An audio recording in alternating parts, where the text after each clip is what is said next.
خوش آمدید اس نئے تجزیے میں۔ آج ہم جس تاریخی دستاویز کو سمجھنے جا رہے ہیں وہ بالکل بھی عام نہیں ہے۔ یہ ایک ایسی تحریر ہے جو شدید ترین جسمانی مشکلات اور ایک انتہائی بہترین جنگی حکمت عملی کی سچی داستان سناتی ہے۔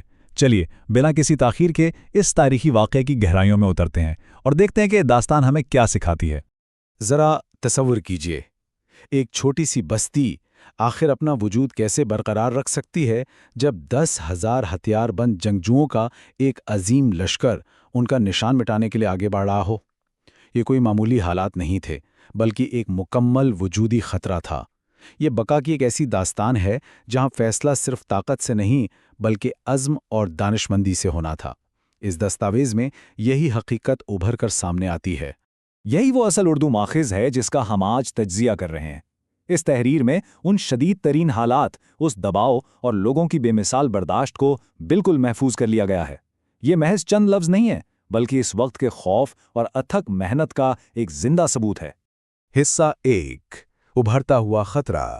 ایک طرف مدینہ کی بالکل پرامن فضا تھی، لوگ امن اور سکون کی زندگی گزار رہے تھے، لیکن دوسری طرف کی تصویر انتہائی خوفناک تھی۔ بدر اور احد کی جنگوں کے بعد مکہ کے کفار اور اتحادی قبائل کے دلوں میں انتقام اور نفرت کی آگ بھڑک رہی تھی۔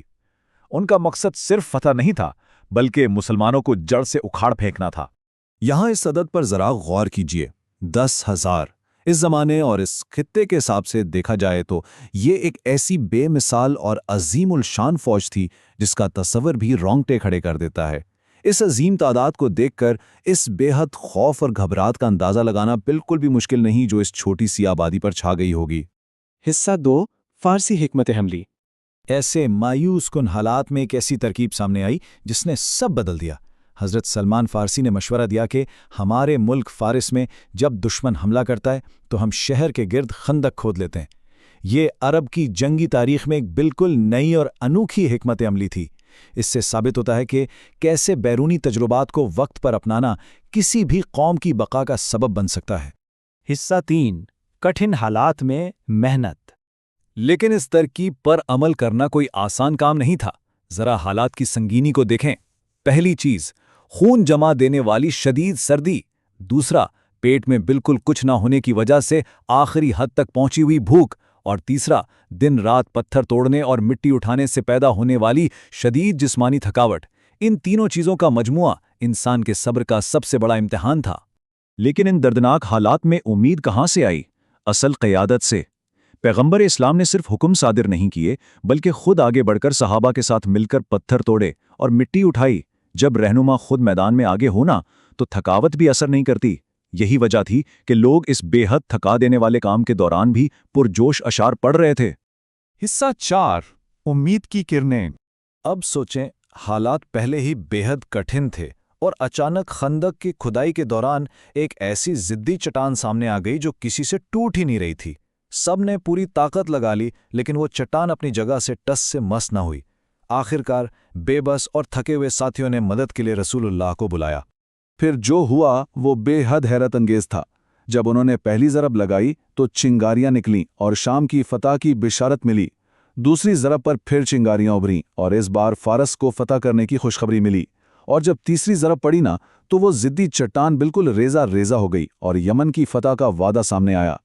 ایک طرف بھوک اور موت کا سامنا تھا اور دوسری طرف دنیا کی عظیم ترین طاقتوں کو فتح کرنے کی باتیں۔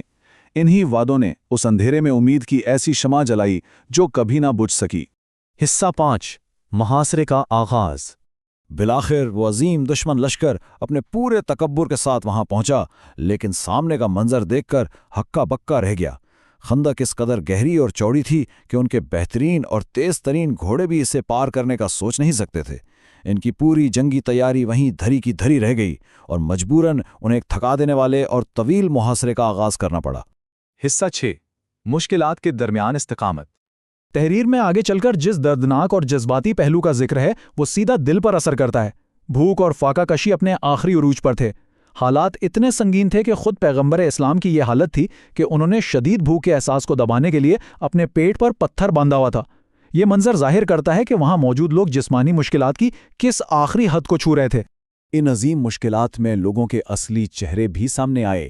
ایک طرف وہ تھے جن کا یقین چٹانوں سے زیادہ مضبوط تھا، لیکن دوسری طرف منافقین طنز کر رہے تھے کہ ہمیں قیصر و کسریٰ کے خزانوں کے خواب دکھائے جا رہے ہیں اور ہماری حالت یہ ہے کہ ہم خوف کے مارے قضائے حاجت کے لیے بھی باہر نہیں نکل سکتے۔ یہ جملہ اس بات کا بہترین ثبوت ہے کہ آزمائش کی اس گھڑی میں ایمان اور شک کا فاصلہ کتنا واضح ہو چکا تھا۔ اس پورے تجزیے کے آخر میں چلیے ایک انتہائی اہم سوال پر غور کرتے ہیں۔ کیا کسی کی حقیقی استقامت کا اندازہ تب لگایا جا سکتا ہے جب فتح ان کے قدم چوم رہی ہو، یا پھر سچی لچک تب سامنے آتی ہے جب حالات اپنے بدترین نہج پر ہوں اور سامنے موت کھڑی ہو؟ یہ داستان ہمیں یہی بتاتی ہے کہ